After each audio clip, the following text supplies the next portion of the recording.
pressure rating model. So generally they will ask PN16. Otherwise they will go for PN20 or 25 or PN40 also is there. In yeah. Sorry. Okay. We watch.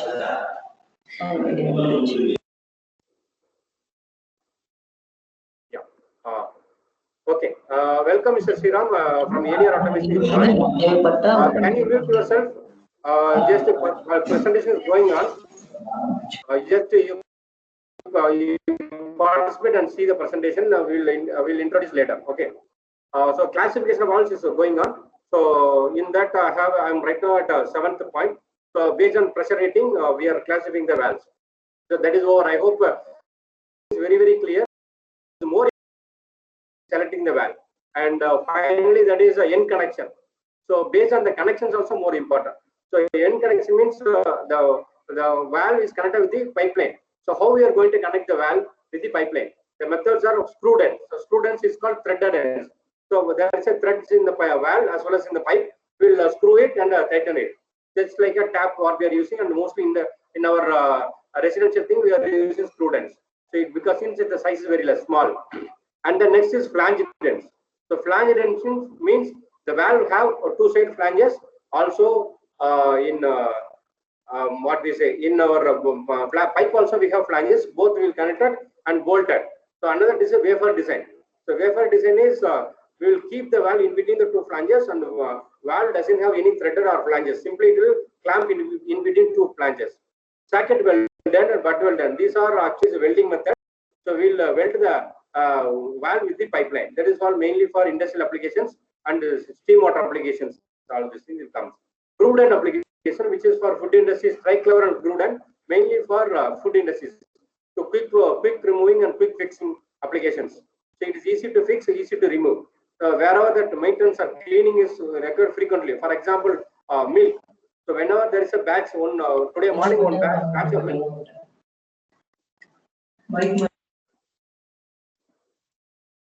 So whenever that is a batch of milk is going on, we have to clean it on every batch.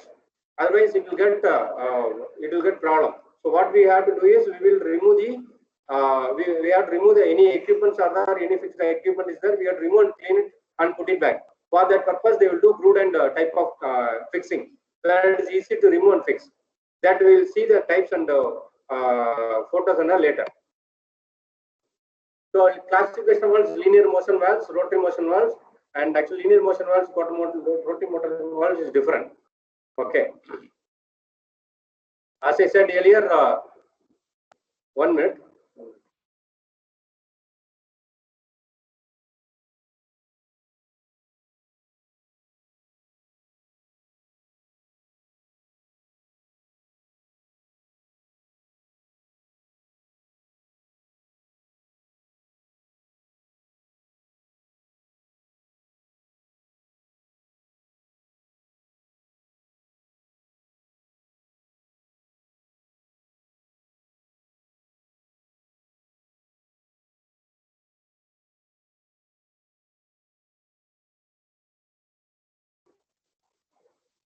Sorry.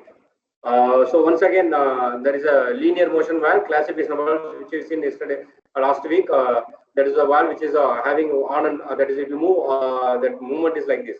This and all called linear motion valve. The disc, when we are rotating the valve, the disc moves up and down. That is called linear motion valves. So by controlling the flow, it is called it's called orifice globe type valve. So this and all needle valve, globe valve, gate valve, all this all comes under linear motion valves. And this cylindrical thing, that is a rotating thing.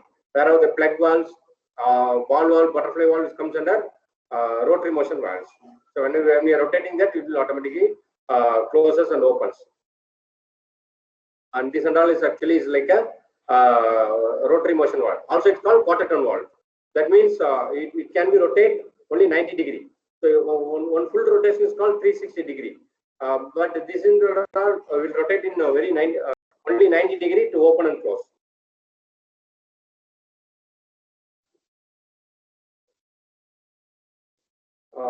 Sir, I'm in a small presentation. Shall I call you back, sir? Okay, thank you. Okay. So next we'll move on selections. I hope already we've seen this pressure. We have to, while selecting the valve, we have to consider these following points. Pressure is more important. So what is the pressure? Line pressure is there. So based on that, we have to select the valve. And temperature, because our temperature is every metal has certain temperature. When you're using a rubber component valve, when the rubber is there in the component as a valve, that valve can be used up to 90 degree or 80 degrees the maximum. Based on this different type of rubber, it may go up to 180 degree, 150 degrees like that. So that's why the temperature is more important of the fluid. So when we are using hot water, that is different valve we have to use. When we are using normal cold water, we have to use a different water. So if you say water meter, we have cold water meter separately and hot water meter separately. So these and all depends upon the temperature. It is more important. Next, type of the fluid. So that is more important because liquid, gas, dirty, abrasives, corrosive material. Based on these things, we have to select the valve models. Liquid means we can use any type of valve, standard valve. It can be open or closed, so it can be modulating. But gas, I think it's more accuracy because gas is more thinner than liquid. So whenever there is a, for example, dam, when you are using a valve in the dam, that is a damper valve, which is actually more actually is class, the leakage class is high, but still that valve can be used in liquid. But the same valve cannot be used in gas. When you are using that type of valve gas, what will happen? All the gas will goes away. There won't be any gas at all. So it should be tight shut off, and it's more thinner than liquid. And dirty or abrasive, that means STP water, sewage water, or any other mixed that solid like pulp valves, pulp mixtures, and all those things. Think we need separate valves called knife edge gate valve or some other valves which can able to handle solid particles. And next, corrosive. Corrosive means that is what more important. When a sea area, even our acidic line is more corrosive. Also, even alkaline line like seawater. If you run a seawater in the pipeline will corrode quickly. Normal cast iron pipeline or cast steel pipeline will corrode quickly. Even SS 304 also will corrode. So we have to go for a higher grade of SS. SS means stainless steel valve, stainless steel grade like duplex, triplex, or SS 316L. So that will not get corroded quickly. So that kind of application. So we have to find what type of fluid it is. Then only we have to select the valve. Flow consideration, that is on-off and throttling consideration. What is the purpose of valve? So on-off backflow. That is backflow means non-return valve. Pressure drop. That is they have to consider pressure drop. So when you are using a line where their valve is a more pressure drop, then we have to select a more head pump. That means every 1 meter head we need to add 0.1 bar pressure loss will be there. Okay, so we have to select a valve which is less pressure drop. Velocity. So that is also more important. So certain valves can handle 2 to 4 meter per second maximum. So some valve can handle up to 10 meter per second velocity. So that velocity also more important. So now, for example, float valve. So velocity if it's higher, normal ball float will work in our standard application. But velocity is higher, that application, our ball float will not work. We have to go for some other application, some other valve for that. And operating condition. So frequency of operation. So that is what. So how frequency you are operating. If it is a very rarely operation, we can able to use standard valves. When we have to use for rigid valves like gate valves, butterfly, both are same application. When it is very rarely application, we can able to use butterfly alone.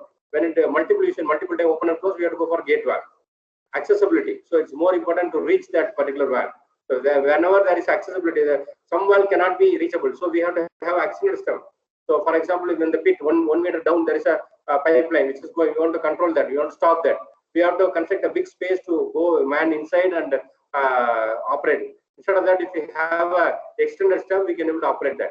So accessibility, overall space, size, manual and automated control. That is our manual or automated. Need a bubble type shutoff or it's normal allowable like there's a various classes of testing is there. So class 1, 2, 3, 4, 5, 6 kind of tight setup is there. So when you go for gas and all, we should have tight setup. When it's water, we can allow. Then liquid public is allowed. So there is not non-harmful liquids. So it's not required. So if it is a line which is damaged, even other external area, then leakage is not allowed. So we have to go for a certain classes. These are not for industrial application, but for our plumbing, firefighting, and all standard default setting only. So there won't be any issue. Concern about body joints and leaks. These are all mainly for steam lines and other things. Body joint generally comes in bolted or screwed, and sometimes it comes with the welded joints. That means when we are joining a two parts like a body and bonnet, so that is a method of joining method that we will see later. Fire safe design. So whenever there's a firefighting area we are using, we have to design, we have to have a ball valve with a or valve with a fire safe design. Speed of closure. How speed we have to close? You want to close slowly or you want to close faster? Because when it comes to acid line, if you are closing faster, it may create due to fastness, it may create fire. So that's why we have to close slowly. In gas and all, if there is anything is emergency, we have to close suddenly. We have to close quickly. So that way they will use pneumatic actuator valve where it is very quickly to get closed. Whereas slow closing is required, they can go for an electrical actuator valve. So these and all various applications comes. We'll see slowly one by one during our valve product presentations. So the same thing only, valve type selections based on the required function, service condition, fluid type and condition, fluid characteristics, frequency and of operations, isolation requirements, maintenance requirements, environmental consideration, cost experience, so weight and size, cost, everything. These are everything is more, depends upon our what we say. These are now it's the main parameters we have to look into is adding the valve. So I will share this PPT after completing the sessions so that you can go through that. If you have any doubt, you can come back to me separately because there is a time constraint today, so we have to do it as quick as possible. So material selections. So material selection based on this certain parameter. So these are major parameters. There are factors governed by basic material selection, corrosive and resistance requirement, corrosion resistant methods. That is what I told. Acid line, alkaline line, normal pH value. So water actually liquid is measured by pH value. When pH is 7, it's a neutral water, neutral liquid. So what we have to drink is pH 7 water. When the pH value is increasing by 8, 9, 10, this is called alkaline. That is salty nature. When the pH value goes lesser than 7, that is 6, 5, 4, 3, then it is called acidic nature. That is our hydrochloric acid, HCl, sulfuric acid. This kind of acid will comes in this category. Thermal shock. So whenever there is a thermal shock, sudden temperature variations, so the material has to withstand the particular temperature variations.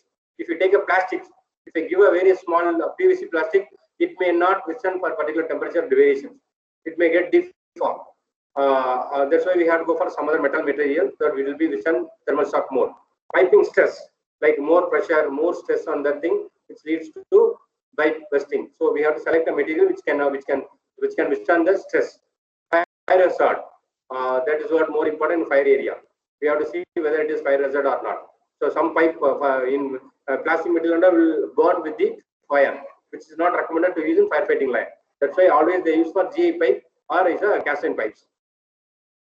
Types of materials typically available include ductile iron, cast iron, cast steel, stainless steel, brass, bronze, PVC, all these things. These are the major material types. Ductile iron is called cast iron only. It's a derivative of cast iron. Cast iron is the base metal where it is more brittle. That means brittle means it will break. If you give a shock, if you give a sudden load, it will get break. So that's why we have it as a cast iron is a base metal, and then we will go for ductile iron. Will flip the ductility. So some bending may happen. It will not break or it will not crack immediately as like a cast iron. Cast steel is more malleable and ductile, so it will not break. It will bend. It will deform it to its original position. So when you give a load external stress, if you drop the valve, so it may get bent. It may get deformed, but it won't crack quickly. Stainless steel is a valve which will not corrode. All ductile and cast steel will get corrode, but stainless steel won't corrode.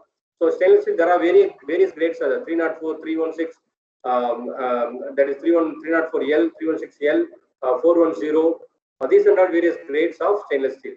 Brass, bronze, gunmetal. These are the another all the above which I said. No, ductile, cast iron, cast steel, stainless steel are ferrous materials because it's contain iron. But brass, bronze, PVC and all is non-ferrous materials. This doesn't have iron content. So brass is actually the material which we are using regularly. Brass, bronze and all. All these brass, bronze, gunmetal. All these three are called copper alloys. So copper alloy means it is a mixture of copper. So brass means copper with zinc. When we mix a copper and a zinc in that, then it is called brass. When you are mixing copper and tin, that is called bronze. When you are mixing copper, tin, and zinc, then it is called gunmetal. So this is what major composition. Other additives are there. So gunmetal is more strong, more hot. The name itself says gunmetal. That means they are using. In olden days we used gunmetal for guns.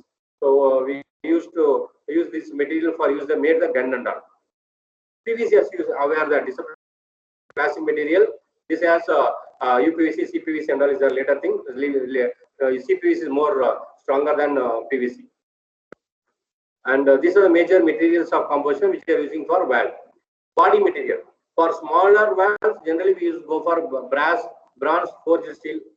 Majorly we will go for forged metal, forged brass, bronze, gunmetal. All these things we can use for smaller size. And smaller size we have to go for a threaded end. That is also more important. Up to 50 mm, generally we recommend threaded end.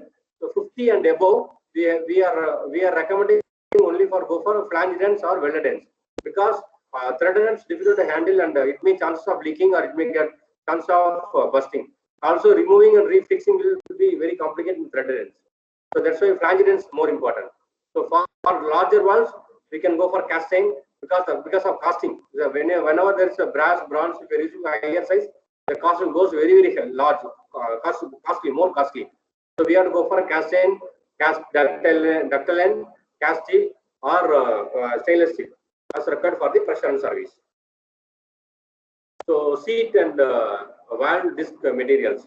So what I said earlier, it's what the body material.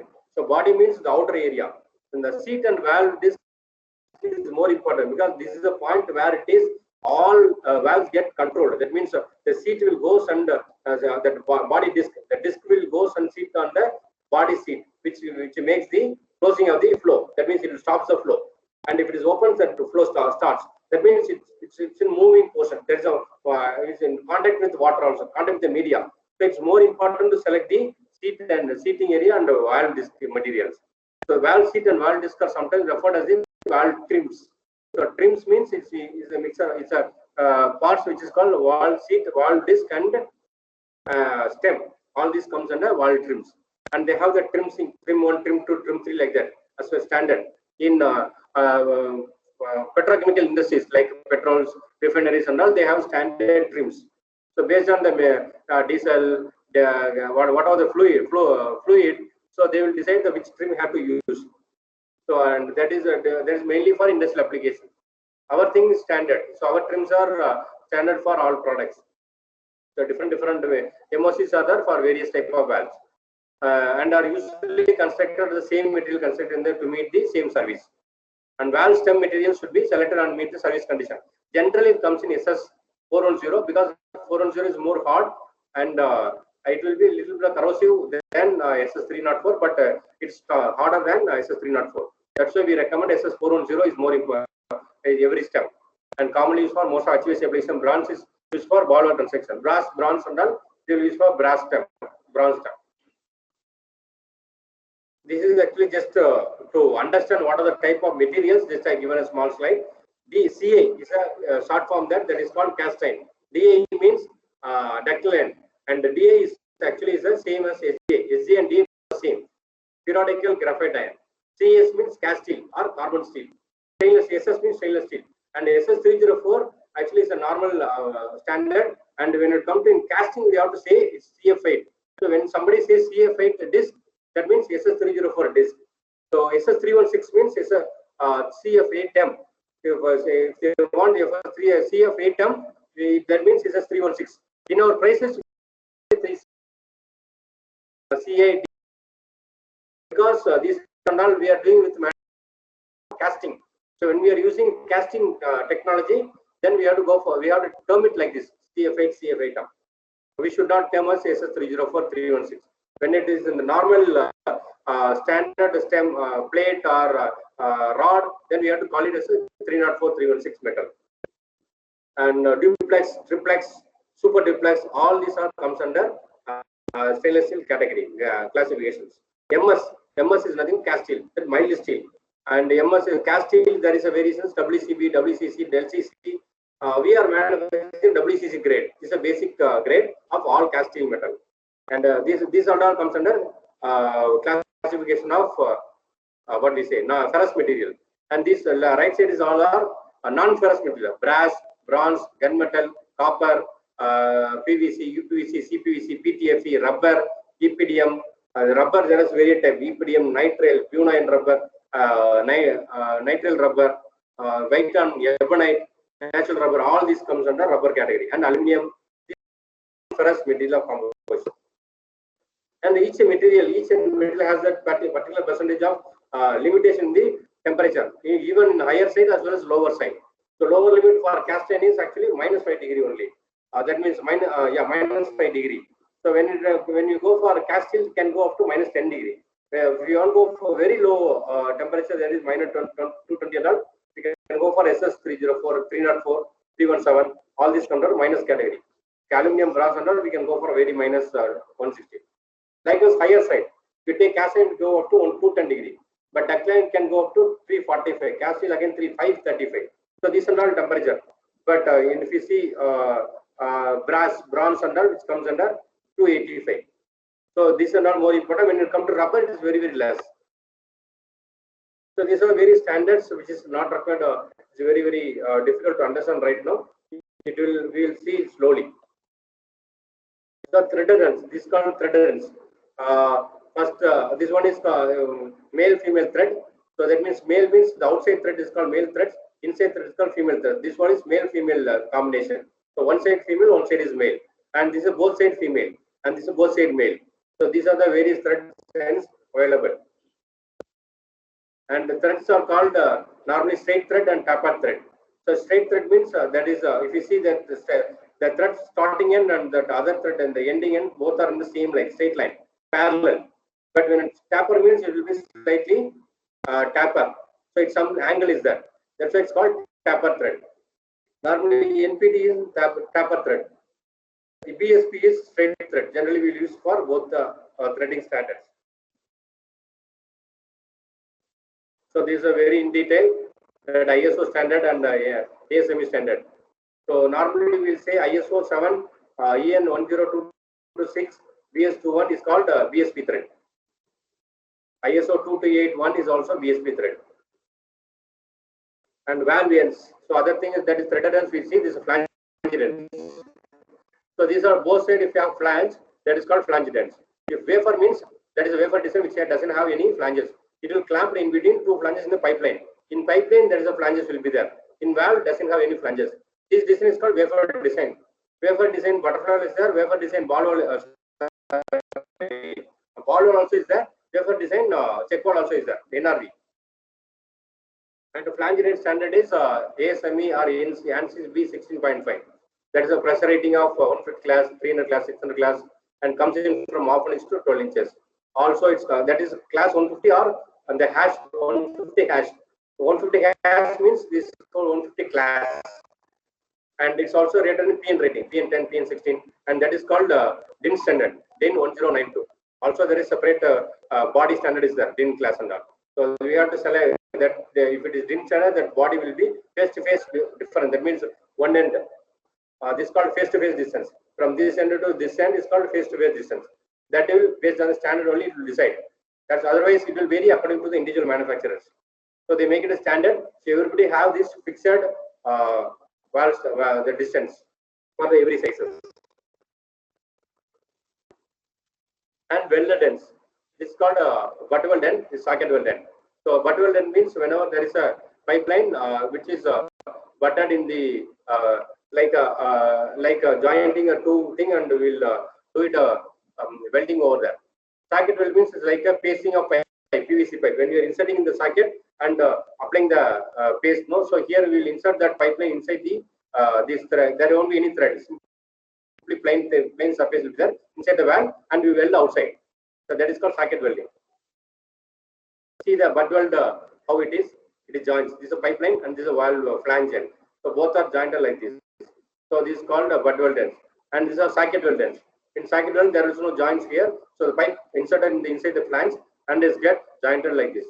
Flange or it's a threaded ends, wherever it can be easily joints like that. And this is called grooved end, which I said no. So grooved end is called actually by clamping. So this is what there is a in pipeline or in body, wall body, both have some sort of groove inside the in the at the end. So that groove is to be clamped by this way. So there is a O-ring is there, and both the end that O-ring is clamped so that it can be easily removed and refixed. And manpower is very less required, so quickly we can install the system.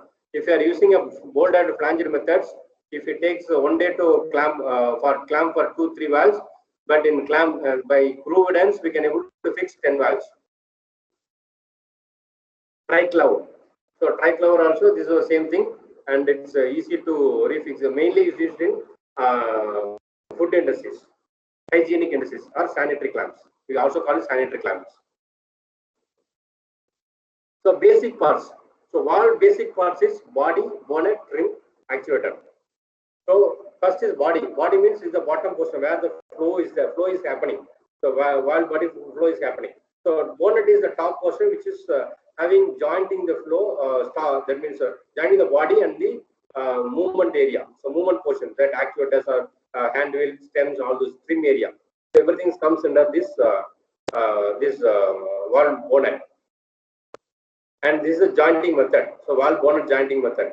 So now here it is threaded. So it can be bolted, it can be welded.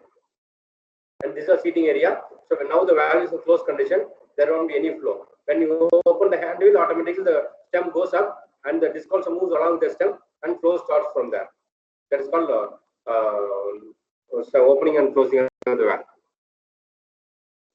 So body, these are in NR. This one is called NR, and this is called body. And bonnet, there is no bonnet. Here is only this top cover. Bonnet. This is what bonnet. This is bolted bonnet. See, this is what the body is connected with the bonnet by a bolted method. This is called bolted bonnet, and this is called welded bonnet. Here they will do welding. So there is joint. This is a high pressure line, like 200 class, 2000 class, 1000 class. They will go for even 900 class. They will go for this welded bonnet. So that it will be very rigid. It only come out in high pressure. And this is all trim. This is a major seating area. So this is what more important. When these seating areas get damaged, then valve started passing up, started leaking. So that's why we have to maintain the seating area properly. Here this orange color is body seat and the blue color is disc seat. The disc is move up and down, and it will seats. If it goes up, the flow starts. When it comes down, the seats in the seating area properly, automatically you get there won't be any leakage. It stops the flow. And disc. So this is what disc. This is called NRE. NRE, the disc moves up and down by a swinging method. And this stem. So body, bonnet, disc, body seat disc, and stem. Next stem. So stem is actually the part where it will move the disc. It can be a various type of rising stem with outside screw, rising stem with inside screw, non-rising stem with inside screw, sliding stem. All these are various different type of stems. So rising stem with outside screw means there is when we are rotating thing, the screw is in the outside, the stem will move up and down. So this is called actually outside screw. This is outside screw, where that valve will move up and down. Inside screw and non-rising stem. That means when we are rotating the valve, the stem will rotate, but it will not move up and down. Simply, the disc will move up and down because of the threads and it's connected to the disc, which will move up and down directly. So whenever rotating the stem, due to thread action, the disc will move up and disc comes down. So the disc only allows move, the stem won't move. That's called non-rising stem. And this will, in these things, when we are rotating the stem will move along with the disc. Both will go up and down.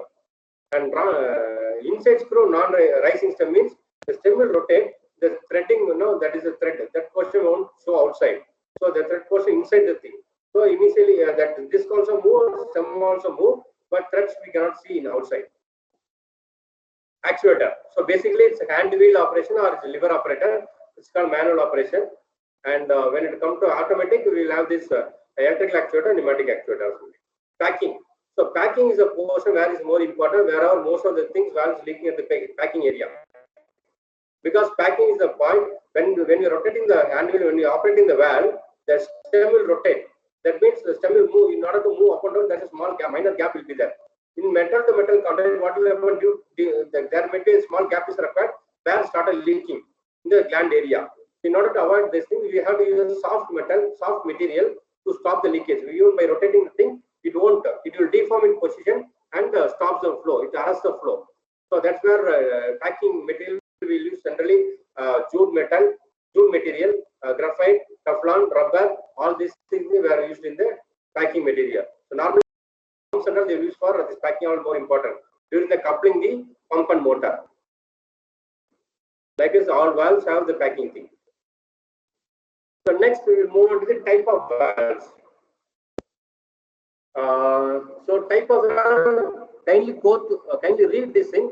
Just go through this. Just I will call you back. I will come in 2 minutes.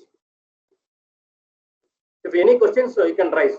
Till now, I hope everything is understand, right? Any doubt? Sir, there are a couple of questions on the chat. Okay.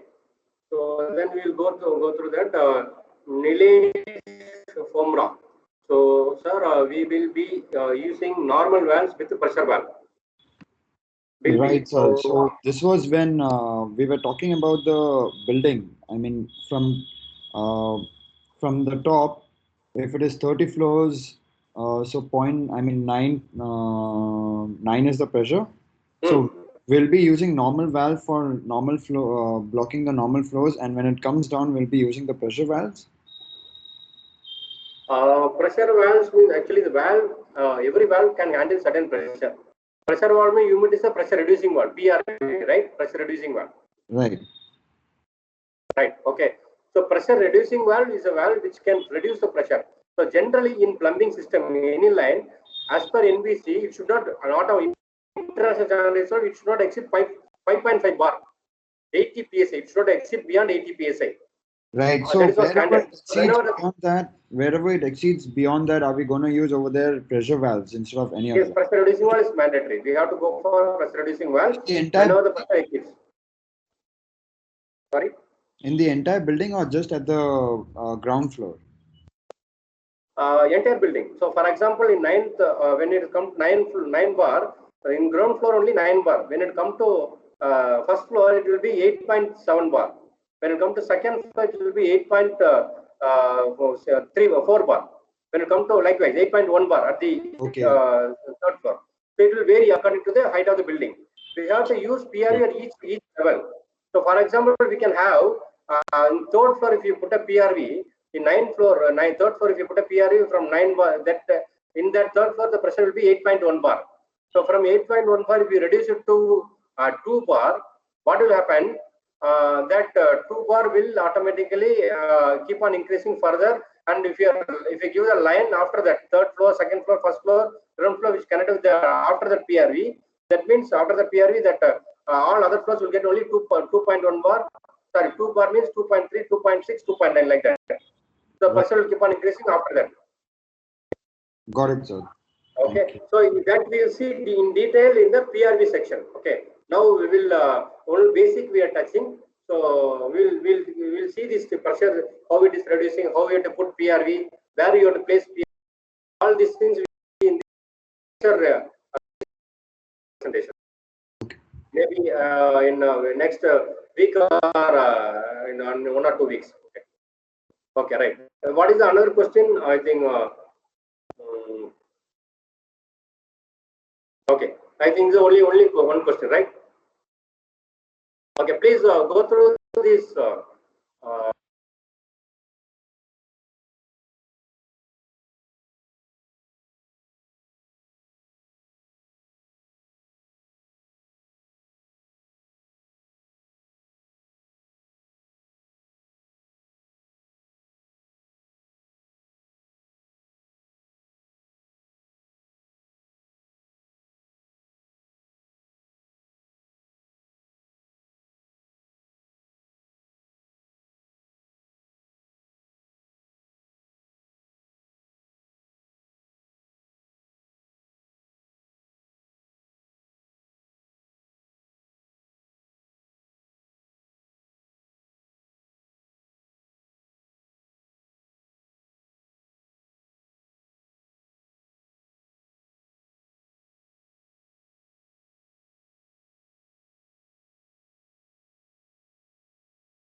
Hello.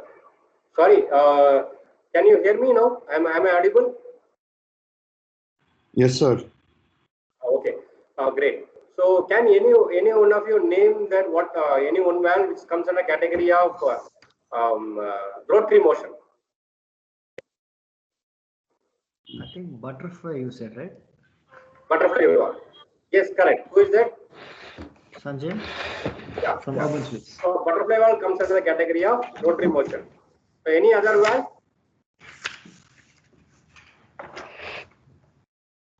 Other than butterfly valve? Rotary motion, where it is only 90 degrees will operate. Daily we are using in our washrooms and all. Ball valve. Then you said, oh, ball wall, even check wall, right? Ball valve. Oh, So ball valve is gate spotted wall, gate wall. down. Butterfly Yes. valve spotted down. Plug valve is spotted down.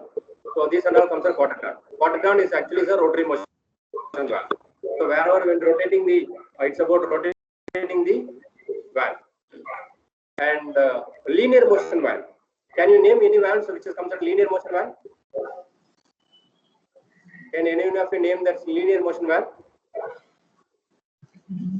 Sorry,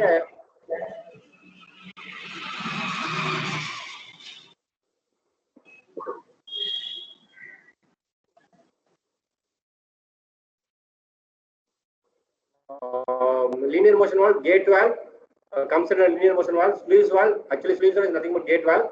Globe valve is a linear motion valve. Also, it is a multi-turn valve.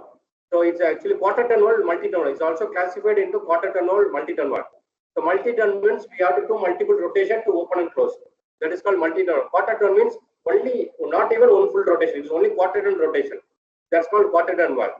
So multi-turn valve, gate valve, sluice valve, globe valve, needle valve, all this comes under knife escape valve. All this comes under multi-turn valve. Also, it's called linear motion valve, where the disc will move linearly. Balancing valve, PAVCB, all this under multi-turn valve. Okay. So now strainers. So strainers is basically a product. Is accessories. It's about Y-type strainer, T-type strainer, pot-type strainer, the various type of strainer to filter the line. Nothing but our normal filter. So to collect the dust particles which is coming in the pipeline to safeguard our system. It may be a Y type, it may be a T type, it may be pot type. We'll see the image later. Gate valve, I think you are aware what is a gate valve. We'll see. This is called gate valve. So gate valves are designed to serve as isolation valve. Normal, all gate valve has to be used in for isolation purpose. That means only on-off application. We have to open the valve or we have to close the valve. These are the two options we have to give. These valves help to control the flow of liquid through the pipeline. So I think it's a detailed. Everybody knows these things since it's a normal standard gate valve. So this is a disc. So a disc will move up and down by rotating the hand wheel. If it goes up, the disc also moves up and the flow starts. When it comes to down, it will process and it stops the flow. That's called globe valve. Advantages of gate valve is gate valve opens and closes slowly. So there won't be any hammering. So hammering means when your sudden closing is there, it will get hammered. Like goods train. If you see the goods train, if you put a stopper or if you put a brake on the first engine, it will immediately that all shocks will move one by one coach and ends up with the last goods. So that's why it's a goods action. That's hammering is called like the same thing. So whenever you stop the car, you will move forward and come back. So it's like a collision between the flow. So whenever the pressure is coming, a certain pressure in the pipeline, if we stop the stopper in that, suddenly the back flow will comes here. That means it's a forward, the flow goes forward, it comes back. Again, the which is coming in forward is also comes trying to goes forward. That will get collide. It will get hammering over there. So fast closing valve, if there is a hammering is more possible. But in slow closing valve, the hammering will be very, very less. Fluid hammering. And damaging of the piping system very, very less. Okay. And which prevents actually. They need long operation time. Since setting the valve to be fully open closed, position requires handle to turn many times. Good choice for on-off service, full open, low pressure drop, bi-directional. These are the major advantages of gate valve. And the disadvantage, it is not suitable for throttling application. It is prone to vibration in the partial state condition. That is more important. We cannot keep in partial condition. It will be, it may prone to vibration. It is more subject to seat and disc wear. So it will seat and disc is more chance of wear and tear. Repairs such as lapping, grinding are generally more difficult to accomplish. So lapping and grinding is the thing to make the seating smoother and have to hold the water 100%. During a period, initially it will be done, and after some period you have to do lapping and grinding to make it smoother in order to avoid leaking. So these are the various type of gate valve which we are manufacturing. This is the image which is shown here is the non-rising stem gate valve or sluice valve, which comes in IS standard. And this is a forged carbon steel gate valve, a rising stem. This will comes in 800 class or 1500 class. Normally, this forging cast steel valve will comes in started with the 800 class. Sorry, Rajas. Hi. Yeah. You were saying something non-rising stem. So how do I identify whether there is non-rising stem? So basically, behind the, I mean, below the hand wheel, there is no stem extended. That's why. Exactly, exactly. See, if we see this valve, there is some yoke arrangements are there. That means this is called yoke. Can you able to see my crusher? Yeah. Yeah. So this is called yoke arrangements. This and all is called outside yoke arrangements. These arrangements is there whenever when you're rotating the hand wheel, the stem will move up and down. Threads are in the hand in that stem. There's a thread will be there. Correct. So if you see the thread, it will be rising stem. If there is no thread, there is a non-rising stem. 99% is a non-rising stem. Sometimes there is a small gate valves. We have the non-rising with inside thread. Okay. That I think I shown you in this this slide. Okay. We see this is a thread is there. This stem is exposed and threads are exposed. That condition is called rising stem. And here there is no thread exposed. Simply the valve rotating, the stem will not move up and down. Only the disc alone move up and down. The thread directly connected with the disc. We cannot see this by external. It is only manufacturing. We have to see, or else it will mention in the body. And another thing is this is called again rising stem, but thread is inside in the stem. Thread is inside, but the movement is not connected. The thread is not connected with the stem. So simply it will guide the disc, and the disc will move along with the stem. So the stem rises up, and the disc will move rises up. If the stem goes down, and the disc will moves down. So this is called inside screw rising stem, and this model is very less in use. Only these two models are on all designs we are using. Thank you. Okay. So now it is clear, right? So in bottom line, if you see forged carbon steel valve, this will comes up to 2 inches from 15 mm to 50 mm. So forged carbon steel valve. This comes in a cast steel, forged steel, forged stainless steel, alloy steel. These 3 MOC generally will come. And this is actually gate valve with the SS material. This cast iron, this wall actually is cast iron material. Sluice valve will comes in cast iron or duct line, DI, T or DI. When it comes to gate valve, other things comes in WCB. That WCB means what is the material? Can anyone say that what is the material of WCB means? I said it's a grade. So this grade belongs to which MOC? WCB Megavanan. It's a carbon steel, cast steel or CS. So we call it a CS. It is a grade for the CS is WCB, that manufacturing grade. And CF8 means CF8. I think 304 SS. Yes, SS304. Good, great, super. And CF8 means SS316. FCS means forged carbon steel. So these are the materials. So these gate valves we can able to manufacture in cast iron, cast steel, SS304, SS316. And this is a bigger size, flange end, bigger size cast iron valves. It can go up to 900 mm also. So we are manufacturing from 15 mm gate valve to 900 mm gate valve. The size ranges. And this is called knife edge gate valve. So if you see there is a plate which is moving inside. So knife edge gate valve is mainly used for abrasive materials, or any other solid particle materials, where it will cut and stops the flow. So all these are knife edge gate walls, knife edge the pneumatic operator, the manual operator, the pneumatic operator. Cylinder is there. If you give air in that cylinder, it will open and close. It will operate by giving a pneumatic. Just like a door in the bus, and all automatic doors are there, no pneumatic doors are there, where it is open, close. Like that, same pneumatic cylinders are there to open and close the valve. And the electrical actuator, knife edge gate wall. Same electrical actuator, pneumatic actuator can be used in, not pneumatic, electrical actuator can be used in gate wall also. See, this is electrical actuator gate wall.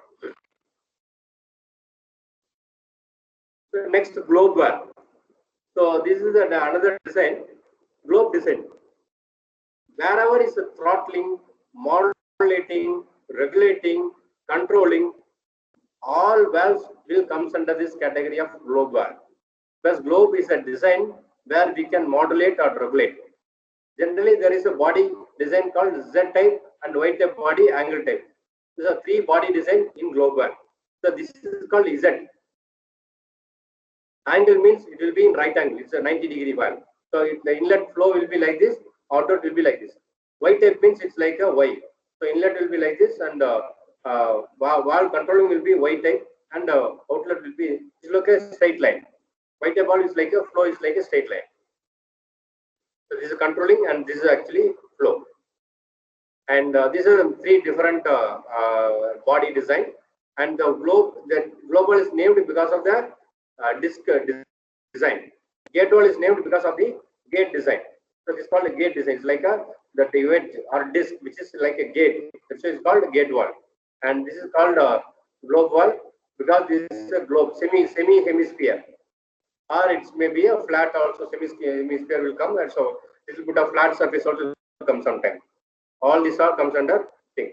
And advantages recommended for throttling application, good for frequent operation. It can be used multiple operations, easy to repair. And disadvantage of flow path causes significant pressure drop. When compared to gate valve, the pressure drop in globe valve is higher. Globe valve are more costly than alternative valves. That is the more important thing.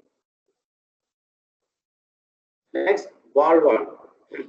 And this is the basic one. Everybody we are buying, even non-technical person, technical person, or it may be engineering field or any field, we'll use ball valve because we are using for in a residential application. But we are not bothering about anything. What is the ball? How it will be? What is the design? How to select it? How to select the valve to have a good product or a bad product? So this and all today we are going to see. In ball today I am going to explain in detail about the ball valve. So ball valve is a rotary motion valve. See, this is the ball. There is a stem. So this ball actually the stem is not rigidly connected. It's only insert. The stem is inserted in the hole and it's guide. So by rotating by turning the hand wheel, by turning the lever by 90 degree, the ball also turning in 90 degree. That means in one direction not flow, another direction shows the dead end. So there won't be any flow. That's why it's called water turn valve or rotary motion valve. Also, it's a quick closing valve, and it can be used for start and stop. That means it can be used for on-off application. It cannot be used in throttle application. It regulates the high volume, high pressure, and high temperature flow, and low purchase and maintenance cost. No lubrication is required, so it's a fit and forget valve. Give tight sealing with low torque. Time of valve operation is minimized, so it can be very less operating time. Can be used for throttling? No, cannot be used for throttling application. It is wrongly mentioned. Can handle fluids with suspended solids. Since it's a full flow, suspended solids also can pass through this. Disadvantage is poor in throttling characteristics, difficult to clean, and leads to contamination. So we cannot clean it. So we have to remove it and throw it once it's done. Contamination happen. So now we'll see. We'll go to the next PPT, which will give our detail about our ball valve.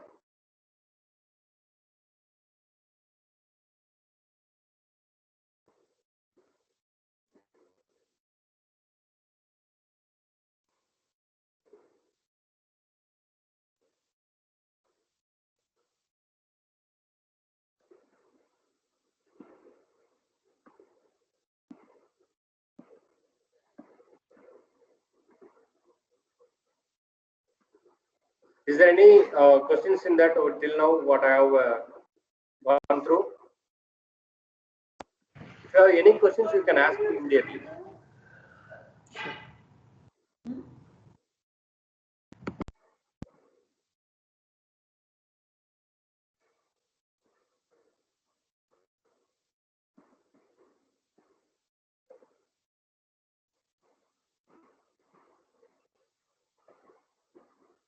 Okay.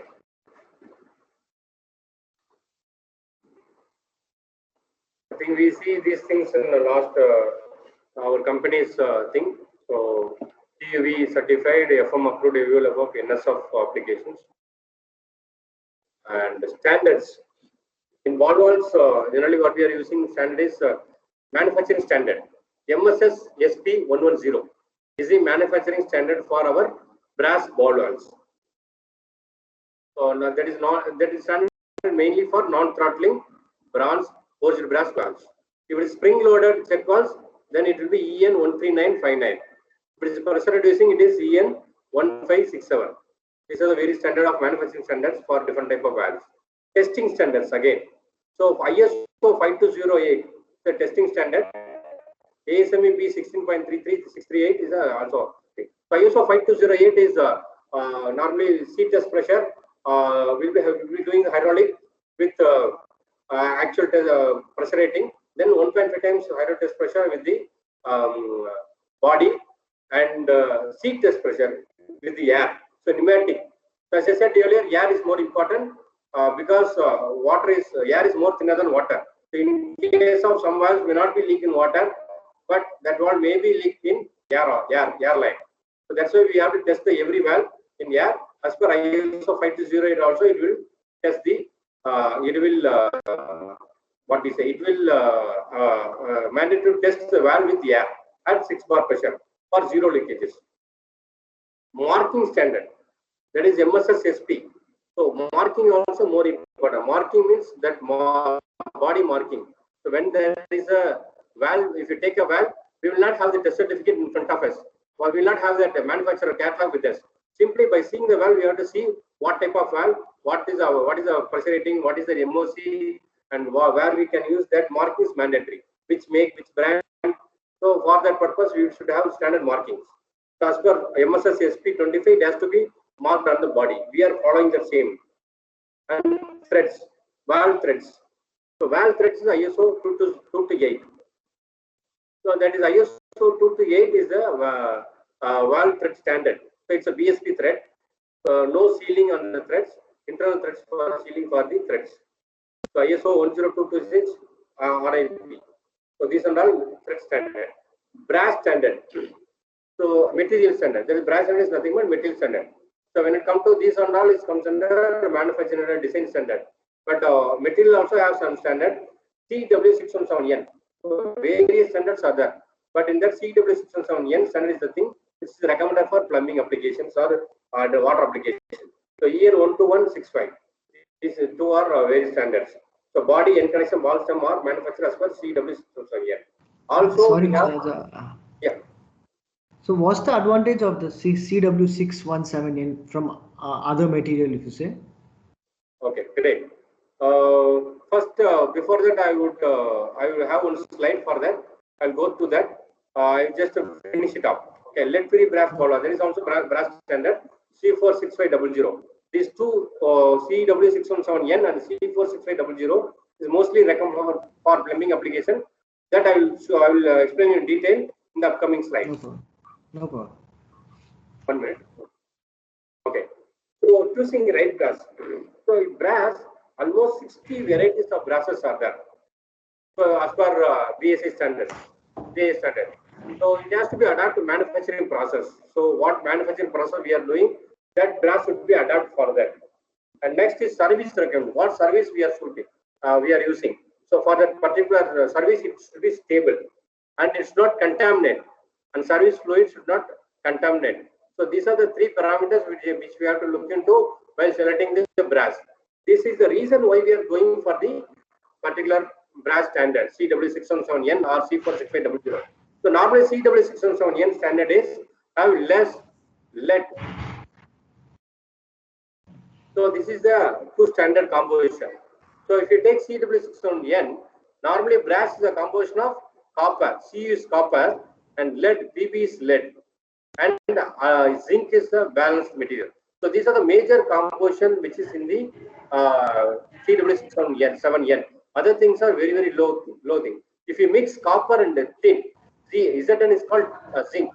So when you mix a copper and zinc, it will become more brittle.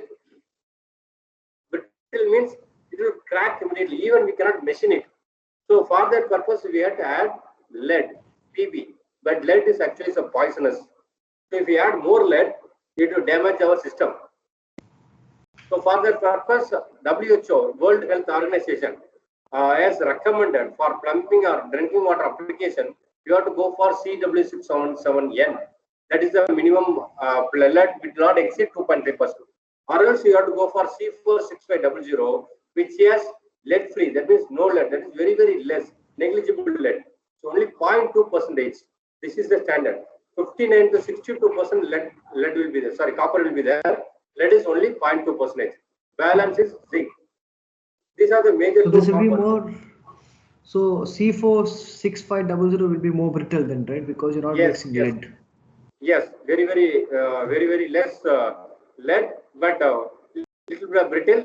But that is compensated by manufacturing method. It so, is okay. You can also apply like ductile iron or something and make it more. No, we cannot, because when we add iron, then it will become more corrosive. Okay. So it will get corroded in the water. So for that purpose, only brass, bronze, and all will not mix any iron. Only a little bit of impurities will be iron. See, this in CW6 is only 0.3%. In these things, 0.1%. And this standard is more stable in both alkaline as well as acid. That means pH will be 7. It may be, our water may not be 7. It may be go higher by 7, 7.5, 7.8 like that. Even lower, 6.8, 6.7 like that. In these two cases, it will be more stable. That's why CW617 is suitable for our application. Because in our area, some places sea water is there, some places acidic water is there, some places neutral water is there. So we will not predict. We cannot predict. So for that purpose only we are moving into these two standards. And that is also marking in the body. You see there is a CW617N standard. This is marked in the body. Also if we see the pressure rating, PN30, that means this pressure, this body, this seat is tested for 30 bar pressure by closed condition. By closing the valve, we have tested the valve at 30 bar pressure. Same way it is dimension, dia. So TN25. So the threads are manufactured at TN25 dia. So this valve is actually 25 mm valve, where it is 25 mm thread can be matched. And manufacturing year and month, because some places there is a materials which is inside, rubber, Teflon, all these soft materials are there, which may have limited life. So if you take rubber, if it is exceeds 5 years, the rubber will worn out quickly. So for example, butterfly, if you take a butterfly valve, if there is no manufacturing date and time, if you given a 5 years old valve, that's a chances of failure quickly. So for that purpose, manufacturing of year and month is mandatory as per the standard. And if you take logo, Lehry manufacturer logo or manufacturer name is more important. Then WOG, oil trial gas, WOG marking. WOG means WOG 600 is mentioned here. Water, oil, gas. So this valve can be used in water, oil, gas up to 600 psi. So psi means if you convert directly to kg means you have to divide it by 15. So if you are divided by 15, 1 bar is equal to 15 psi. That is 14.5 psi. Roughly take 15. So this one can be go up to 600 psi.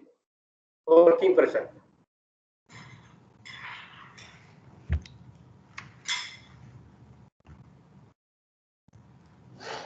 Now we will move on to this manufacturing standard. MSSP is nothing but Manufacturers Standardization Society. That is the expansion of MSSP. And ASP means standard practice. And this manufacturing standard covers round opening, full reduced port, and full port and reduced port. Have you aware of that full port and reduced port? Anybody knows about that full port and reduced port? No.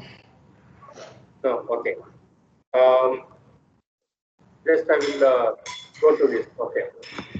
This valve is called full port valve. That is full port valve, full bore valve, like that.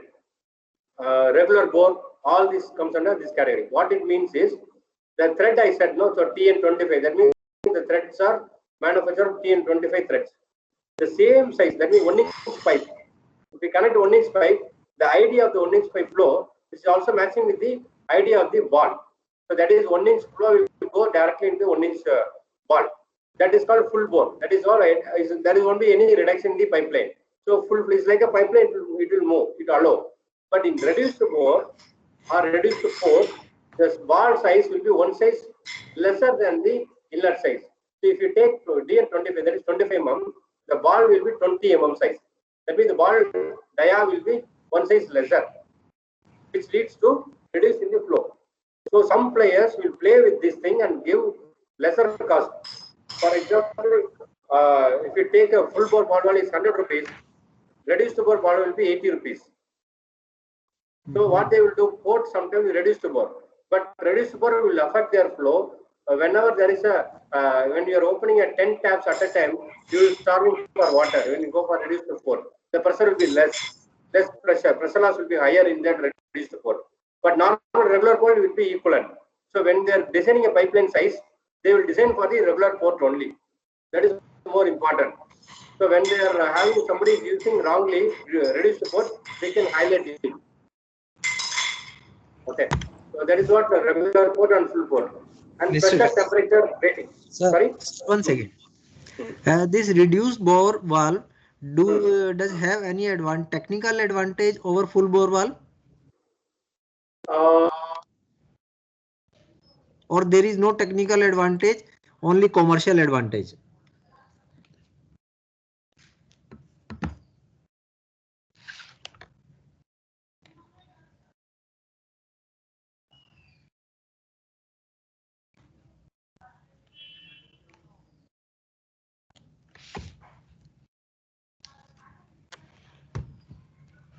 Sir, am I clear?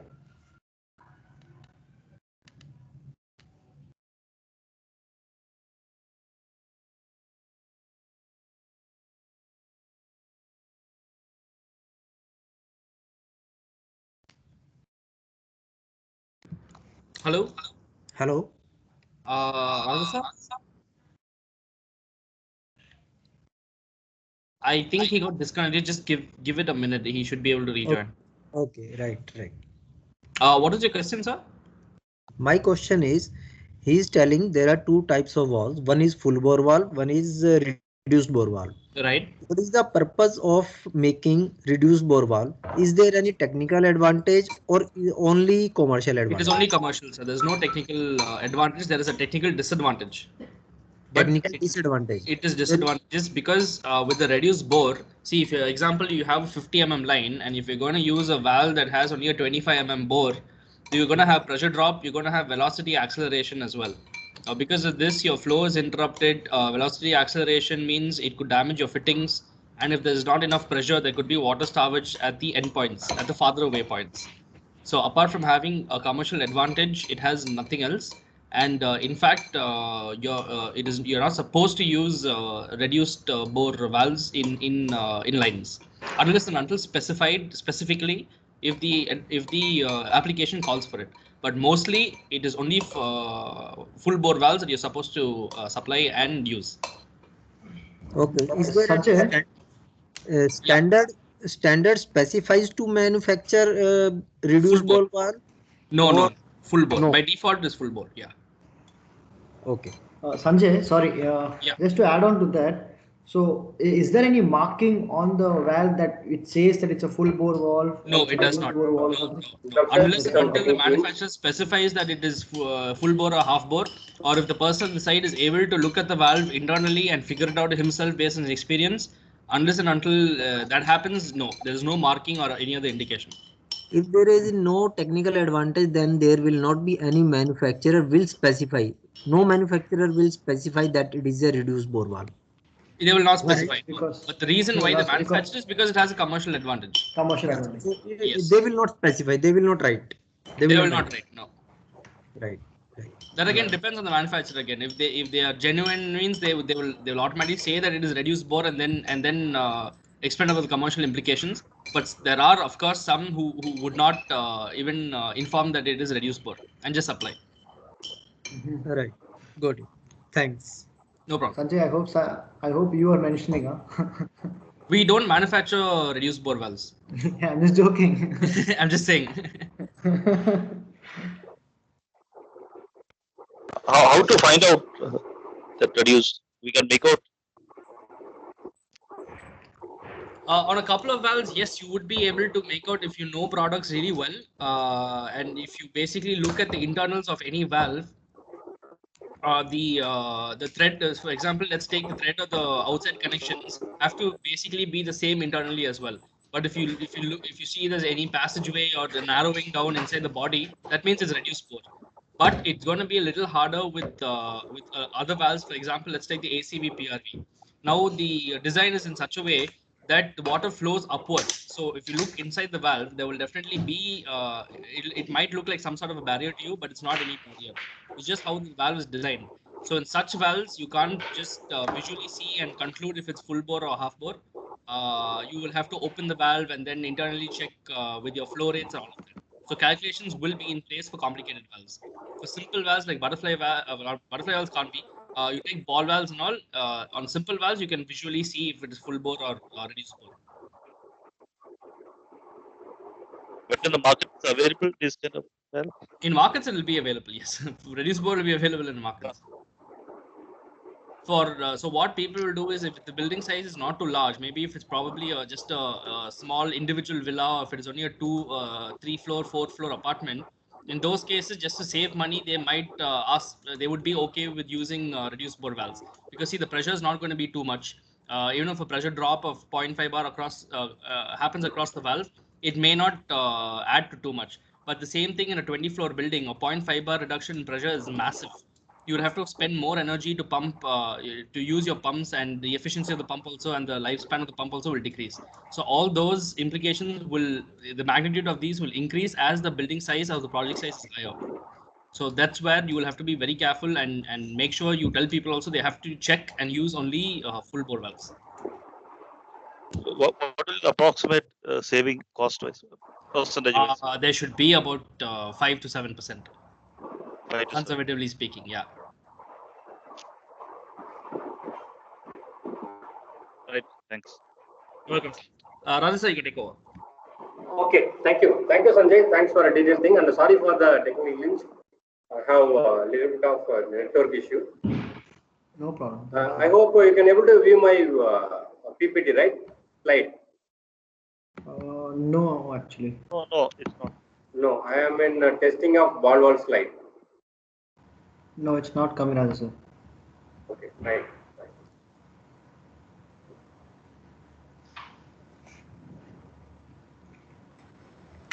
Now, No. Not yet.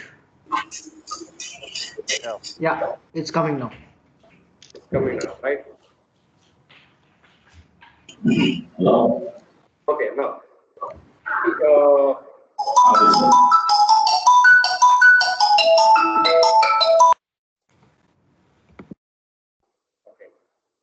Thanks for that. Okay.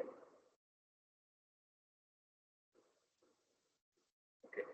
So now we have seen this full port and reduced port. I hope everybody is clear. If anybody have still doubt, let me know, or else we'll discuss later after this presentation.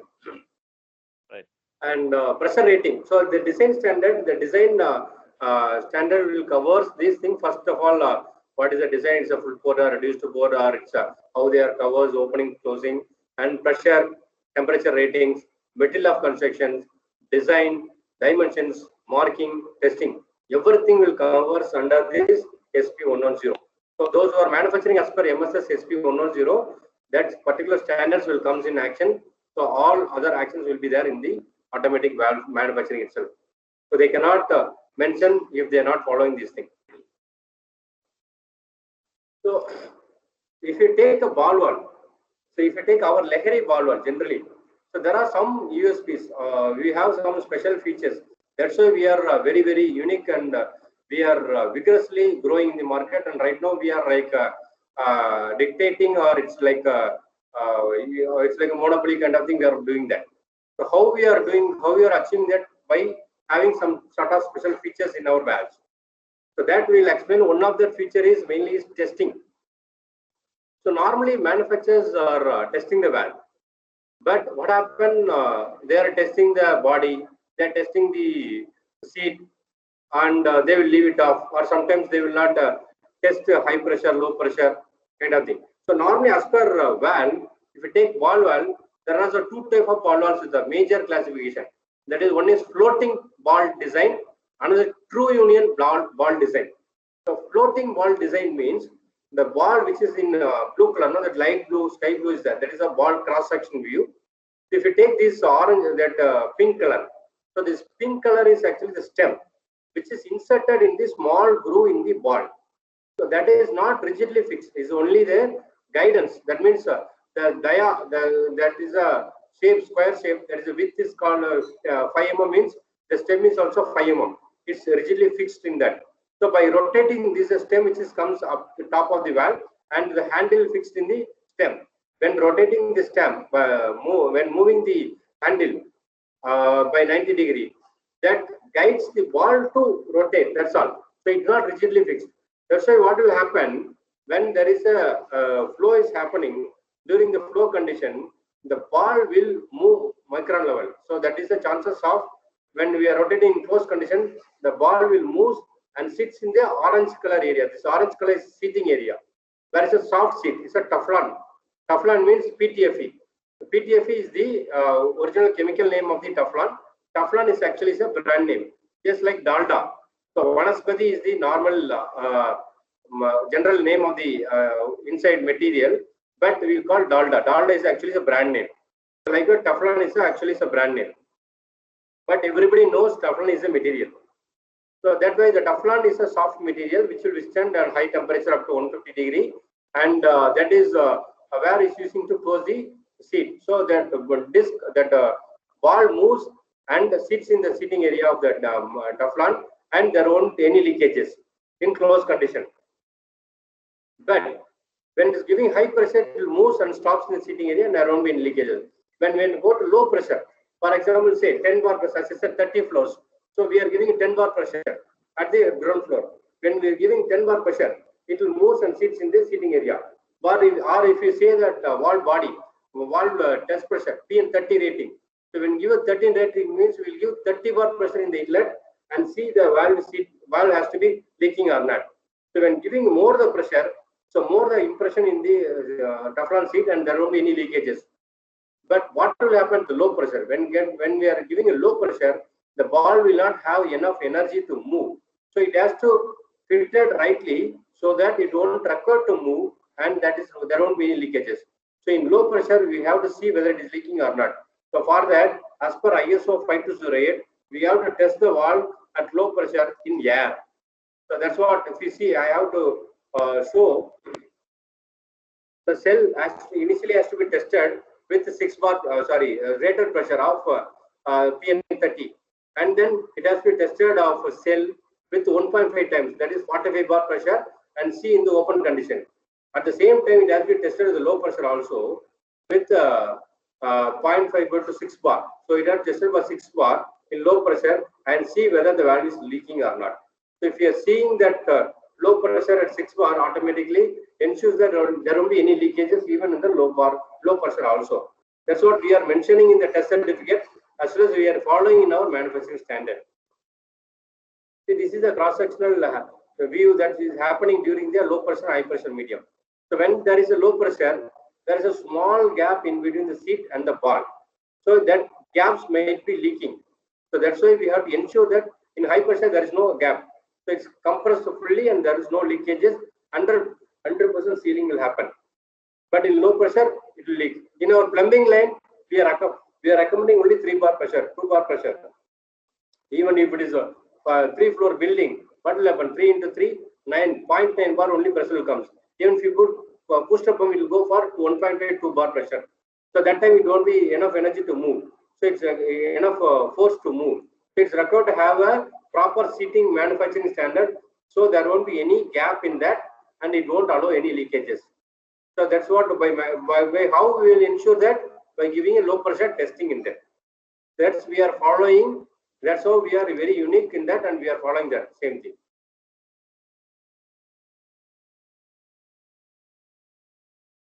Next, we will move that choosing right brass, which I explained earlier already. Almost 60 varieties of brasses are there, but in that 2 brasses which we are recommending for plumbing and firefighting domestic water applications, that CW617N. That also right now we have 2.5% of lead.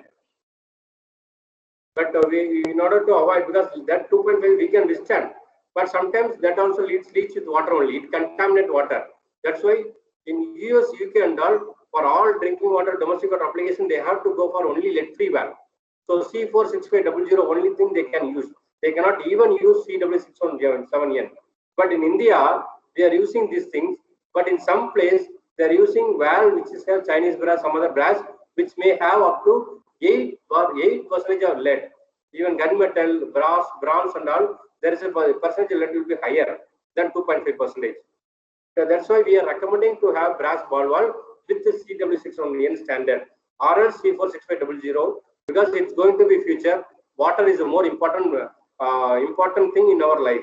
So without water, we cannot survive. So every drop is countable. So now it's they are everybody expecting third world war may come because of water. So that's why we have to be very cautious about saving the water. So US, UK already they are established and they moved on to this lead-free thing. India is slowly coming up. We ourselves have to educate our customers, our consultants, our clients to go with this kind of additional environmental good products, environmental friendly products. So marking also already we seen.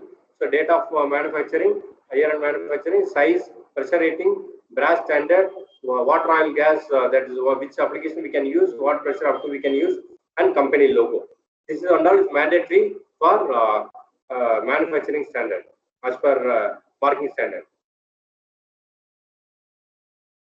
Lead free also if we see here endment logo and WOG lead free, that is the MOC what we have, the brass standard, everything we have. This is another thing is we are the only Indian manufacturer lead free brass ball valve. That is more important thing. Lead free brass ball valve is our iconic product. Right now there are some projects are coming up with and mentioning lead free brass ball valves. And also it has Rather, sir, one doubt. So you say the life of the valve is about 5 years, is it, this valve? No, not for this valve. It's a rubber. I'm talking about rubber. Okay. If any just valve rubber. has rubber thing, that is the nominal life is 5 years. Then beyond that, the rubber will worn out or tear off after some time. But it may use long life even after 10 years, 12 years also. Okay. The valve itself, what is the design life? The valve itself for brass valve, right? Yeah. 10 years. 10 years. Okay. But generally, 5 years is the standard because all other parts like exposure point may we have to change the handles. Sometimes the seating may get scale formation will get stuck up. So these are the external impacts. But if you are using kept in stores and if you are using for 10 years, it will be work, no problem. Okay, thank you. And I would like to say another important thing is handle. So I think everybody may see the handle get corroded quickly because of our tropical weather condition. Our if you see Chennai, Mumbai and all tropical weather where it is very hot, very cold and it's moisture, humidity will be higher and seashore that salty thing will comes in the air itself. That leads to corrosion of MS material. So normally the handle which we are using, this handle is actually comes with MS steel thing, MS steel. the mild steel. So that is with some plating or with some painting.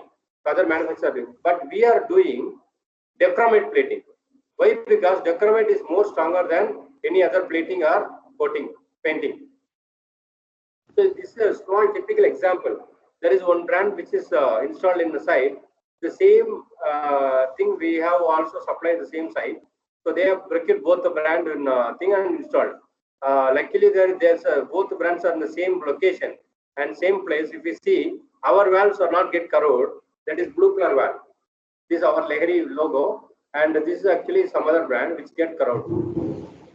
This is due to the normal painting thing. We have our thing is dechromate plated. That's why it's not corroded at all. So this gives added advantage to our product, and handle will give long life. Dechromate is a leading organic coating specified by the automobile companies worldwide. So most of the automobile companies, they will use this dechromate coating of the car or bikes to avoid corrosion. After that only they will do painting and all. It is a water-based VOC compliant coating. Dechromate is comprised mainly of overlapping zinc and aluminum flake. So this white is called zinc and aluminum flake in the binder. It's actually barrier between the steel and the substrate. Mr. Raja, your voice is not so clear. It is some blood voice. Sorry, now again voice problem. Huh? Yeah. For us, it's okay. For me, it's okay. Oh, sorry, I was just away from laptop. That's why it's me. Yeah. So please come close to laptop so that we can. Okay. Just convey these things immediately so that I will correct myself. Okay, right. Yes. So this is what dechromate plating. So dechromate plating generally is used for automobile industries to prevent corrosion. That's why the cars and all is not get corroded quickly, even though it is a steel, pressed steel or mild steel only, but still it's giving long run without corrosion. That's due to this technology. Sorry to interrupt. Okay. I just want to check. So do you remember you were saying earlier some standards are specifying for material and all of that. So for handle, is there any specific standard that says okay, don't use steel, use dechromate or some standard like that? No. There is no standard for dechromate. Okay. No such standard. So this is actually MS plate where is using for handle because MS is rigid to operate. Correct. Or else we have to go for SS handle, which will be costlier. Correct.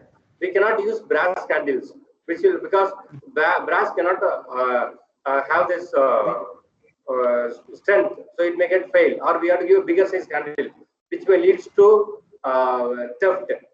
So somebody will remove the handle and take it because it's more costlier metal.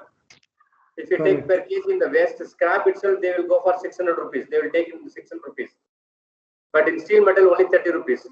So they won't remove handle. But if you put brass handle, they will take it away and they will use it for their some other purpose. Okay. That's why. So dechromate is to safeguard the corrosion, to prevent the corrosion, to make it economical. So the thing is, we are using steel handle, but still we are having some sort of additional features to make it dechromate and make corrosive less product. Okay, right. And another thing is nickel plating. If you see this valve, it's like this valve. This is actually CW617 standard valve, which has that it's like a silver kind of thing. But this, if you see, this is actually golden color. This golden means there is no coating at all. It's a direct brass color. But this thing actually is a golden color. Silver color, which is called some coating is there. Why this color difference is? We are using this to make it nickel plating to avoid this for we say fungus formation, blackish formation. If you leave a brass material in the moisture condition or in the environmental open condition, it will become black or it will become greenish. You may aware that our utensils in our household itself, we might see that. That is because of the moisture content in the air. To avoid those things, we have to do some sort of outer painting or outer coating. So normally everybody uses nickel coating, but the nickel coating also, so nickel plating also sometimes it leads to what we say our body health issues. Okay, that's why we are removing water. WHO also is recommending that wherever the water in contact, that means wetted parts has to be free from nickel. So that nickel, that is white portion is not in the threaded portion, because the water may come in contact with the threaded portion. That's why we removed these things inside. So only outside only we have this nickel plating. This and all is added features where others may not do that, others may not follow that. We are following all as per standard, internal standard. Okay, I hope this ball is almost over. You might, I would like to have a small homework like this. Next week when we are having, just give me some feedback, that is effects or side effects due to lead. So when we are intake lead in our body, what are the problems we are facing? What are the problems may occur? So just, Sir, yeah, Raja, yeah. Sir, one question. We are removing nickel. We have removed nickel coating from inside, internals, Yes. but Yes. we are keeping nickel coating from outside, right? Yes. Yes. Anything we are putting any other material coating inside, or just we are leaving as it is brass? We are leaving as it is brass. Okay. Why? Because the nickel coating is mainly to prevent aesthetic look only. So majorly it's used for aesthetic look. That means when you are using a brass ball in the open condition, it may after some time, if the water touches that valve, it is fungus formation will happen. Or if it is air will be touches the humidity, air will touches that, it will become black. So which may look ugly. So that's why they are going for this coating. Otherwise, no need. Inside the valve is not necessary at all. No, but if nickel coating is not there inside, then when the water is not flowing, then there will be fungus deposition inside the valve, and it may be harmful for the health. Actually, fungus, yes, correct. What you said is correct. But when you take in contact with this thing, majorly it need a lot of area. That means external. The fungus will comes along with the water only. That means some sort of thing. If it is stagnant position, it may lead to another bacterial problem, not the fungus. If they dry, that is, if it is a dry condition, that is the water touches and then sunlight is required to grow. Inside the wall, sunlight will not be there. No. So if sunlight is not there, still the bacteria, fungus, anything can grow from the inside. Inside the wall, water is not flowing 24 hours. Sorry? Water is not flowing inside the wall 24 hours. Sometimes it will be flowing, sometimes it will not be flowing. Okay. In that case, water is stick to the water, air, everything is stick to the, will be in contact with the brass from the internal side. Okay. There may be deposition of fungus, there may be deposition of algae, there may be deposition of scaling. Correct, scaling. So these are the scale formation will happen because that is different water quality. Fungus and algae formation, no. So fungus, actually the thing is required sunlight to grow. So inside the valve, there won't be any sunlight. So if you have any coating, it's not purpose. For that you have to go for SS ball valve or that kind of thing. But generally copper and where there is a chances of growing any fungus or algae, that means that product is good, it's healthy. It's our it will not. It's only actually it has to create immunity power. If you have it will not affect at all, because when you are inside a tank, if you see any water tank, that lot of sedimentation or any other fungus formation in the side wall of the tank. That is because of it's exposed to the sunlight, directly contact with the tank may open and it leads to sunlight will goes inside. But in our valve it won't. If you see inside the valve, it's very there's a less chance inside that formation. But outside, not even the fungus. The fungus is secondary. But if it's only the major thing is blackish, it will become black. Right. And what about erosion of the material when the water flows over a period of time? That is very important. When you take lead content, so if you have more lead, the metal actually the lead is actually leach with water. It won't bond like zinc and copper. When you mix copper and zinc, it will become more bonding. We cannot split both. But in lead, when you add the lead in that, the lead will not have bonding with the copper and zinc. It will be like overlap. It's like outside a shirt. So what it will do, it overall it will start leaking with you. If you are using more lead, there's a chance of the material will erode quickly. But in that 2.3% lead, that's a very less erosion will happen. Also, the composition of CW617N standard. That's what that standard erosion will be very, very minimal when compared to other standards. That's No. what we are using it for. Lead is not there, so lead will not be eroded because lead is not there in the Yes, correct, lead correct. valve. But Yeah, zinc and copper will be eroded. yeah. But when compared to zinc and copper, it will be it's bonded. It will be bonded. When it is a separate layer, it will erode quickly. But when it bonded at the particular percentage, 62 to 58 percentage, and balancing, if you are bonding that, it will the erosion properties will be very less. When you have more copper, then there's a chance of erosion more. So that is not the percentage which we are adding. Okay. In the 60 varieties, these varieties only the best suitable for our plumbing and water application. Okay, I hope it's Right, clear. right. Yeah, clear. So next time when we are next week Saturday, just write some note down some points. Side effects of lead, consuming lead. What is the side effects happening to our children or our human beings? So what are side effects due to lead? So this is a common terminology which we are using in brass ball valve. WOG, water oil gas. WSP or SWC, SWP. WSP means wet steam pressure. Sometimes the valve will be mentioned the WSP with 150 psi. So 150. That means WSP 150 means wet steam pressure. It can be used in wet steam pressure up to 150 psi. SP means SWP. So that means sorry, saturated steam. CWP. CWP means cold water steam pressure. WSP and SWP both are same. Cold water steam pressure, that is wet steam pressure. And PN is nominal pressure, that is pressure, nominal pressure. Normally it's called, it came from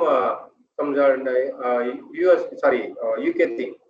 It's some Latin name. So nominal is something of pressure nominal, like that it will be. DN is same way, it's a nominal diameter. And LF brass means lead-free brass. EPDM means it's a rubber. Ethylene, propylene, diene, monomer, it's a rubber. NP means nominal bore. So NP, DN, PN, these are three important things. DN and NP both are same. So nominal bore and nominal diameter both are same. 25 mm means DN 20 or else NP 25, sorry. And the test certificate what we are receiving. So this is how it looks like. It consists Understand DN and NB are same. If we say 25 NB or 25 DN, that means nominal bore and sorry, DN 25, NB 25, both are same only. So if something is mentioned NB 25 means 25 mm valve. Something is mentioned 25 DN means 25 mm valve. That's all. Both are same. It's a different country's language. Right. Okay, right. So this is the test certificate which we are issuing along with the brass ball valve. And if you see, this is a lot how many valves we have tested. And this is the composition. This also again chemical composition. What we are using, up to what percentage we are using that material.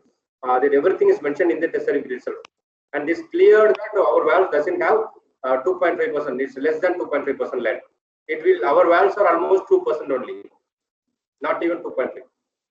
And hydraulic pneumatic testing standard, that is 5208. As per 5208, we are testing a hydraulic test, body test at 45 bar, seat test at 30 bar, and body with pneumatic at 6 bar, and seat with we are also testing.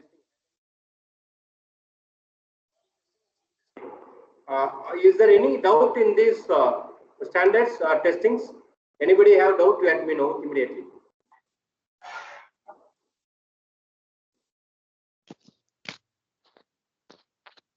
Oh, it's okay. Everything.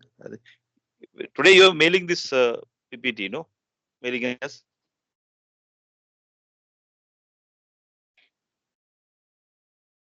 Hello. So everything, what is body test? What is heat test?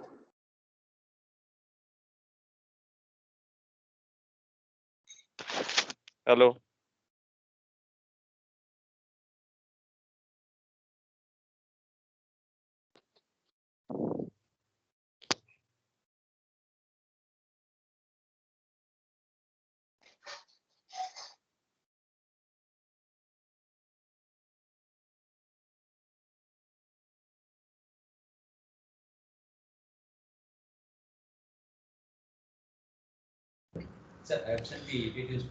Yeah, so the PPT will be shared immediately today itself to all of you guys. Okay.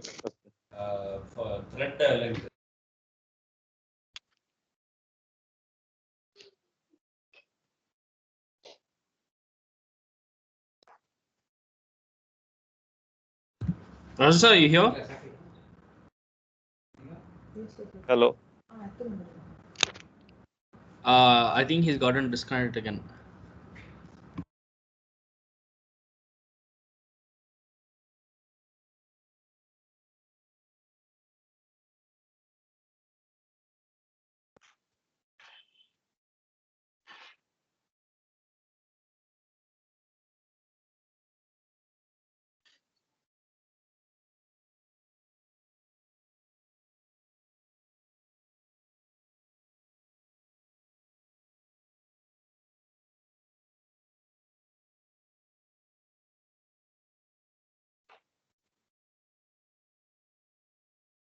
I'm audible now. Sorry.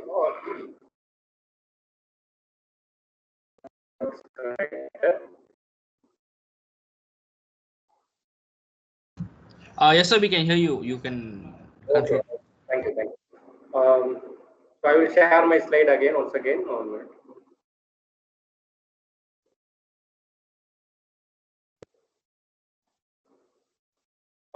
Can you able to see my slide that testing test certificate? Yeah. Right. Great. So now it's testing standards. Everything is clear, right? Now we are moving on to next. This is what general standardization is prerequisite for consistent quality. Nothing else. So if you want to maintain the quality, we have to follow the standard. Awareness is the prerequisite for recognition of the quality. These are two things we have like to conclude. I think today we can close up with this thing ball valves. So next session we'll have a butterfly valve and other valves. If you have any doubts, any clarifications, and also I would like to small 1 minute just some classification in the ball valve itself, because I think that is not mentioned in this PPT. As somebody last time we discussed 3-piece, 2-piece. So I told that I will say in that particular slides, right?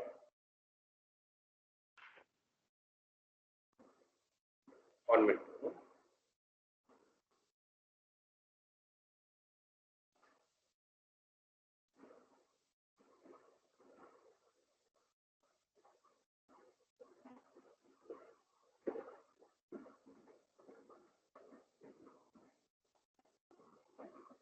One minute. So can you, anybody knows about that, what is the number of single piece, 3-piece, 2-piece design ball valves?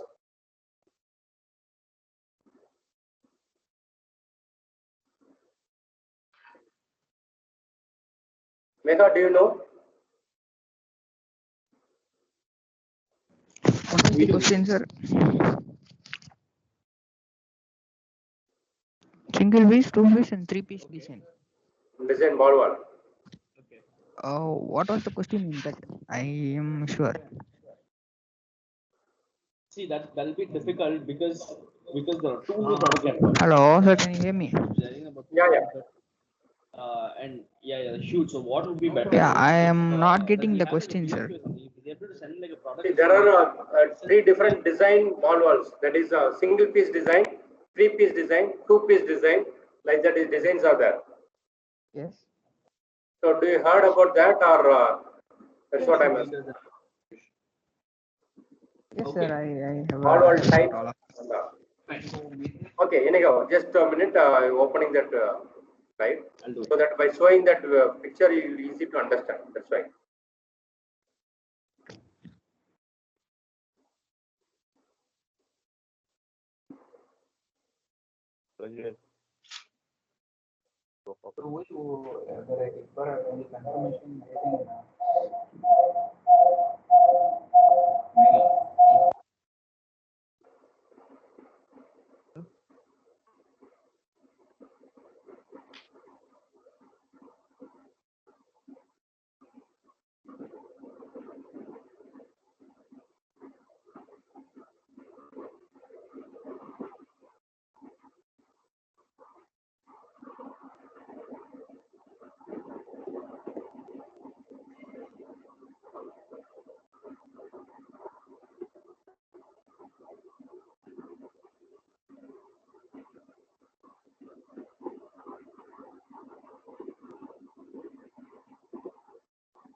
Can you able to be my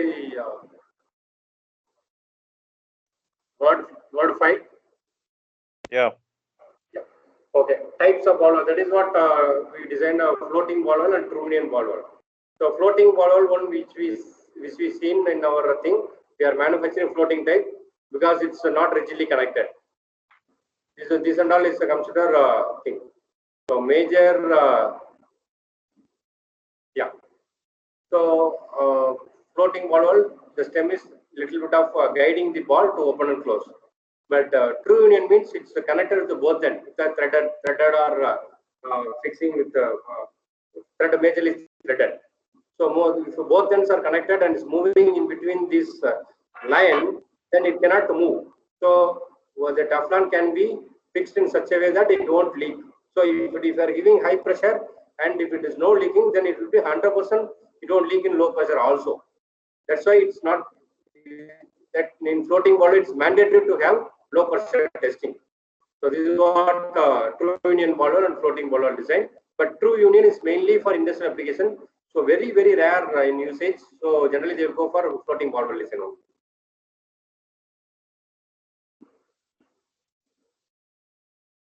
And 3-piece, single piece, 2-piece design. That I will.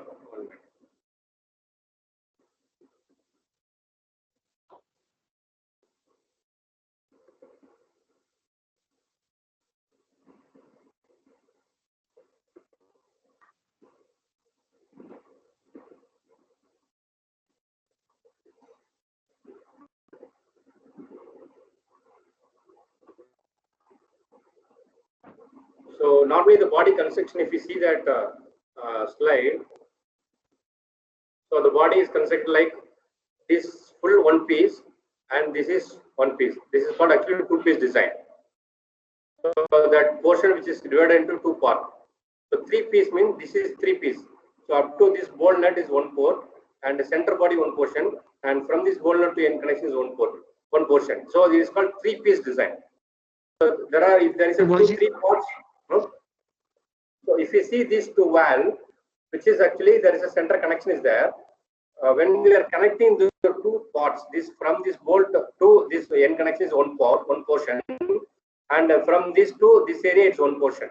So you can able to view my crusher, right? Yeah. Okay. So this portion is 1 portion. So there are only 2 pieces. If you remove this bolt, it comes as a 2 portion. So 2 pieces. So that's why it's called 2-piece design. But when you take this valve, so their bolt here also bolt nut is there, here also bolt nut is there. If you remove this bolt, this up to this level 1 part will come. If you remove this bolt, this portion will come. Center portion is there, center body will be there. So almost 3, 1, 2, 3. That there are 3 parts. That is called 3-piece design. Single-piece design means there won't be any joints at all here. So directly only 1 piece which is connected directly. That's why it's called a single-piece design. So our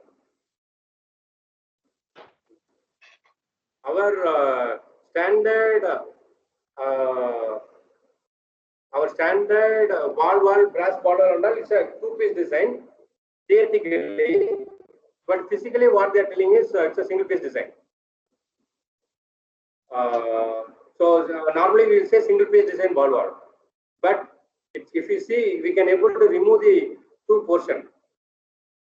Just I will show that the PPT. Be able to see understand.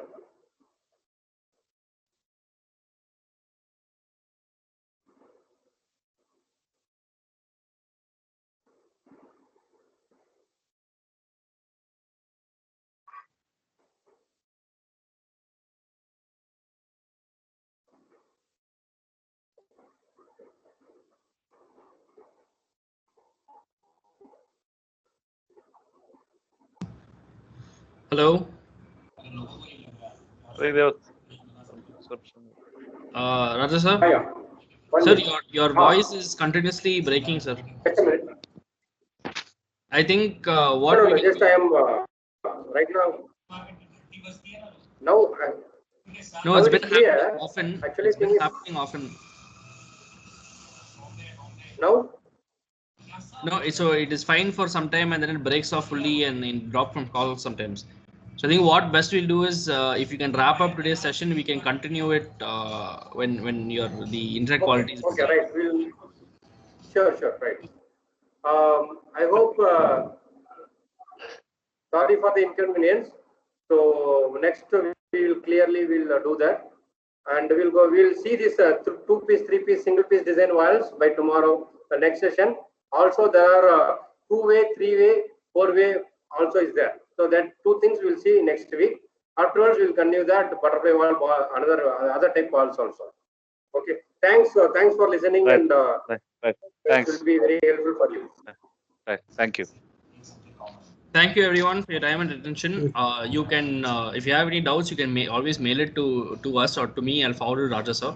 We shall see you all next session. Yeah, please. Okay. Thank you. All right. Thank you. Have a good weekend. Thank you, sir. Thank you, sir.